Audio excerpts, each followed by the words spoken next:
Hey, Deanna here from Hot for History, and I wanted to comment on Chris Rock's Selective Outrage special on Netflix that he had last night. It was amazing, really funny, and surprise, Chris Rock totally roasted Meghan Markle for everybody to see, and it was hysterical. So I thought that we would react. I do have some clips, and we'll talk about that in a second.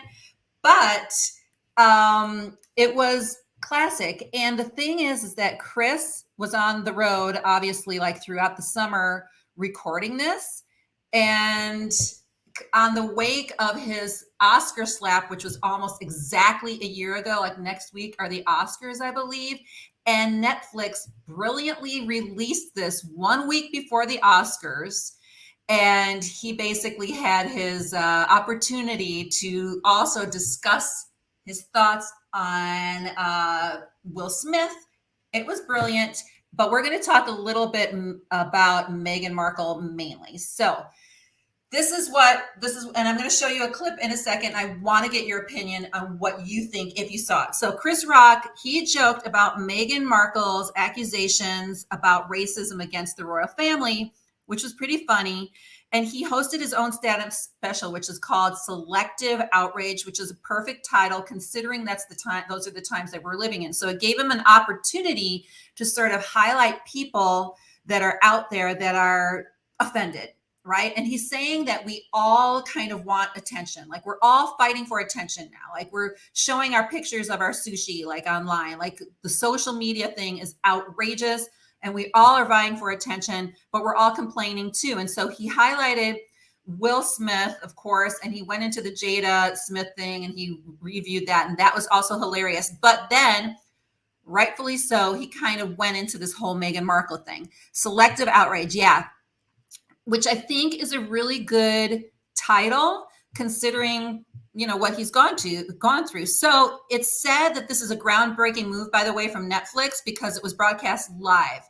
And so apparently they're going to have more live specials. And during the set, he addressed Markle's interview with Oprah Winfrey that occurred in April of 2021, where he said there were concerns raised about the baby and the baby's skin. And I'm going to show you that clip in a second. Rock questioned the belief that Markle was the victim of racism, brushed off her experience as saying she was dealing with in-law stuff. Only used a different word, right?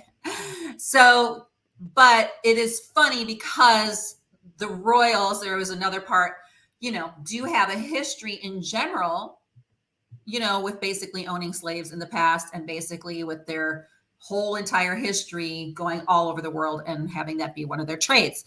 So, and then he goes, but who is this Meghan Markle girl? He says, seems like a nice lady. She's just complaining.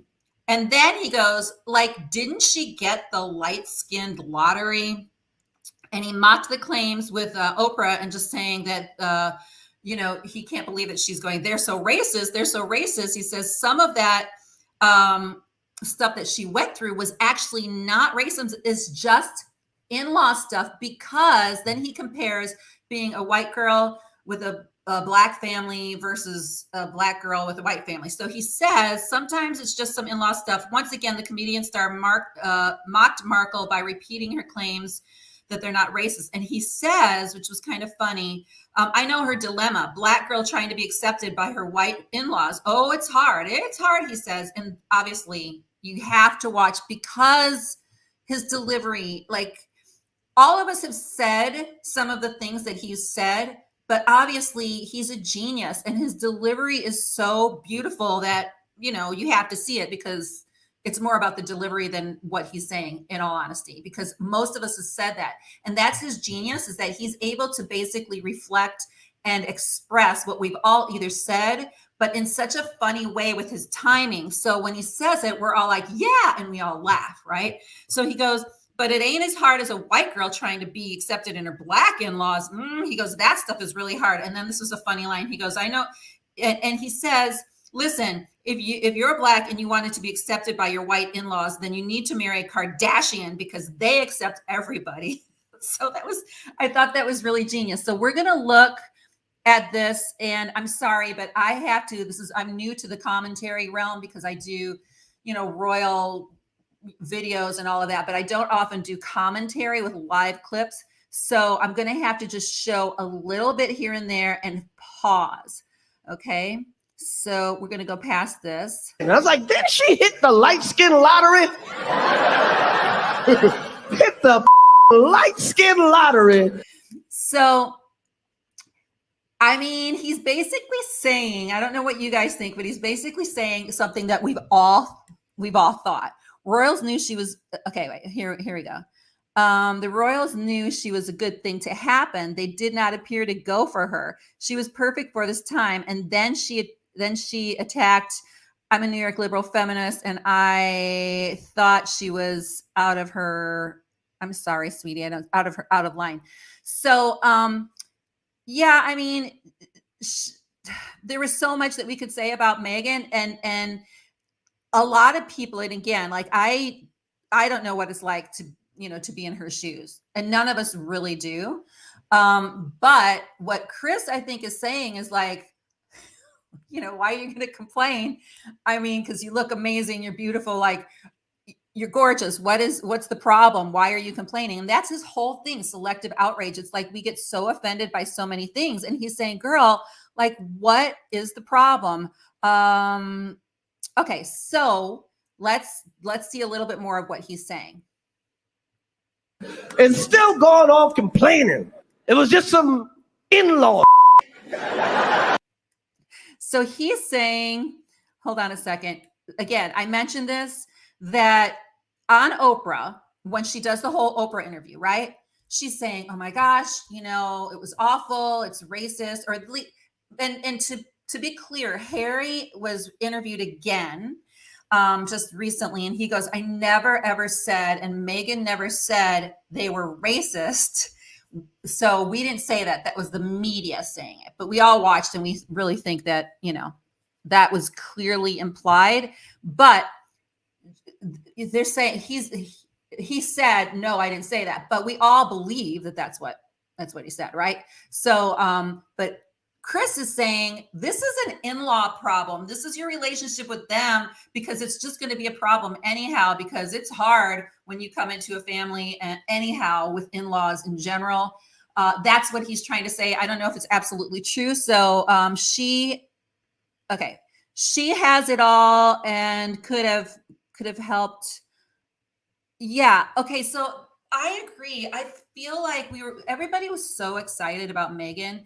And because of all of the things. I mean, she's beautiful, she's elegant. She just appeared like she was doing some really great things over there. Like she had like this, I think this, like a food kitchen kind of thing that she was running. She was starting to do some really great things. So we had great hopes. And so to see what Chris calls the selective outrage and sort of the complaining, and this is the point he's making, but of course he makes it so that we can laugh really hard and we can just laugh at the stuff that we've been seeing. It's a great release. It's disappointing because everybody, like, imagine, like, we're disappointed, we're Americans because we wanted our American princess, right? And then how we were so excited that she is part Black. Like, that is just a beautiful thing. But it's just, it is what it is. So yeah, I'm not going to be playing all of the clips. You can go to Netflix and watch that, but I am going to show a little bit more, and I can't show them all because I don't have them all. What usually happens when you're doing commentary and all of that, you can either do it live and have everything there, but I don't typically do commentary, and there's not a lot of clips that are out there yet unless you want to strip it from Netflix and then get copyright strikes, and I don't want to do that. So, okay, so let's watch a little bit more. Oprah, they're so racist. They wanted to know how brown the baby was going to be. So hold on. We'll see what they're saying now. This is his point. This is something that we've all That's said. not racist. Even Black people want to know. And this is absolutely 1,000% true. I have 3 children that are of color, that are African. And it's amazing, even when I was in Ethiopia, how this is a conversation. I mean, this is literally a conversation that people have all of the time. It's kind of odd, but even within African American and within African families, like they talk about it. So his thing is just like, that's not racist. That's just something that we do. Like we talk about that, you know, and so he's bringing out a point that everybody was already thinking, you know, so everybody was already thinking that, hey, you know, what is the big deal? Like, you know, that is basically what people do. So here are some bombshells from the show. I don't know if any of you watched. Did you guys watch the whole thing? Because it was good. Okay, so he does call out the whole Jada and Will Smith thing, and everybody was waiting. Everybody was waiting for him to do this. That's why it was so perfectly timed that he released this. And he says that basically he took to the stage and he did end up talking about you know, how he says, I'm going to try to show without offending anyone. Rock said at the start of the altercation, because you never know who might get triggered and get on stage. So obviously he's playing into his title, Selective Outrage. The whole vibe is so great because it picks up on basically what we're dealing with in our culture. And then he gets to tie it in personally as to what happened to him. So, I mean, he's a genius. You know, he's just a genius, and he's a genius kind of in his simplicity. And he's also a really classy man. And again, Netflix timed this to be right around the Oscars. Okay, so it says, but Rock didn't just save digs for Smith, whose slap he spoke at length about for the first time as he reserved some shots for A-listers. We've taken a look at the 7 biggest bombshells. Okay, so after months of keeping quiet, Chris used the shocking incident as the main source of his new comedy material. So yeah, so he gets slapped. So he picks a title that everybody's going to know, okay, this is about Will Smith. But it's not just about Will Smith. It's about basically culture at this time. An hour into the show, Chris got into the juicy bit and got stuck into making digs at Oscar-winning Will in a section of new material fans have been waiting for as he spoke at length about the slap for the first time. Do you guys remember when he first went on the road and everybody was like, oh, I'm so frustrated. I got tickets because they all wanted to see him like immediately after the slap when he went on the road, but his lips were sealed. Like he wouldn't say anything. He was like trying to process this, but now he is. So he says, you all know what happened to me getting smacked by, he says, Suge Smith, which is a joke right there. Everybody knows. Everybody effing knows. I got smacked like a year ago and people are like, did it hurt? It still hurts. I got summertime ringing in my ears. It's just the way he says things. It's so funny. And then he didn't mince word pointing out how much bigger Will is compared to him. He goes, Will Smith's significantly bigger than me. We're not the same size. Will Smith does movies with his shirt off. He's so funny. He goes, you've never seen me do a movie with my shirt off. I would never do a movie with my shirt off. If I'm in a movie getting open heart surgery, I got on a sweater. Will Smith played Muhammad Ali in a movie. You think I auditioned for that part? I played Pookie in New Jack City. I played a piece of corn in Pootie Tang. Even in animation, this mother effer is bigger. I'm a zebra and he's a shark. And so this is the type of thing that you're going to see. And so there's been pressure for Chris to open up about the incident on the talk show, but he's adamantly not. He saved everything. Like his restraint. Do you guys remember? I don't know if you watched when he got smacked, but he earned so much respect because of his restraint. Like most people would just automatically be like, wow, he restrained himself. So not only did he restrain himself that night, when the Oscars now admit that they should have probably removed Will, I don't know, whatever. He restrained himself for an entire year, and now it's paying off because Netflix, this is a huge hit.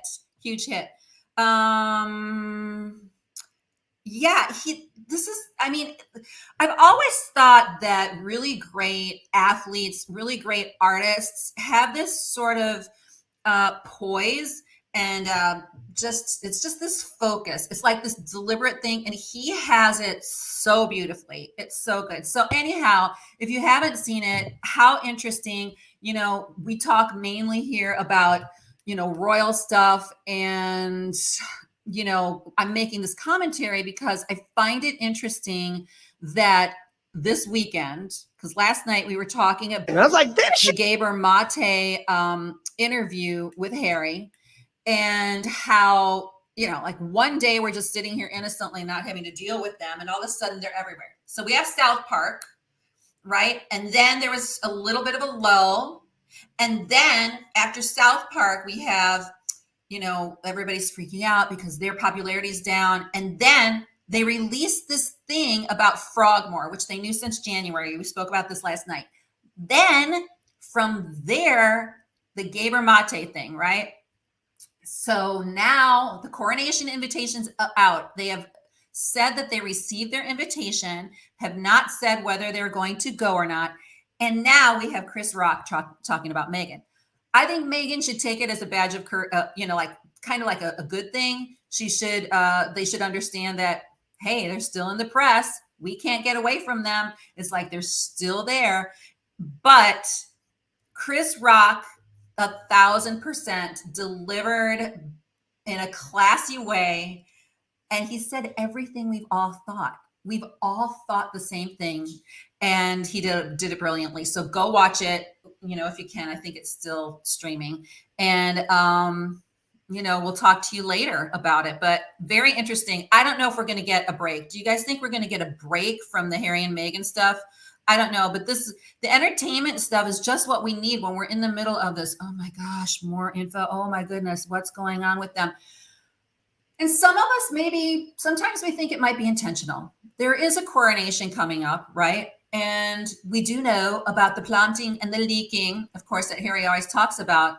But I don't know, maybe even Harry and Meghan are in the media so much because everybody wants us to continue thinking about the royals, even so that when King Charles has his coronation, then we're interested and we want to watch. I don't know. I'm just saying, possibly. So anyhow, this is Deanna from Hot for History. I will come back with some more commentary at another time, and we will do longer videos, longer clips when we can, but this was just released and it's a sensitive kind of a thing. So I will talk to you later. Bye.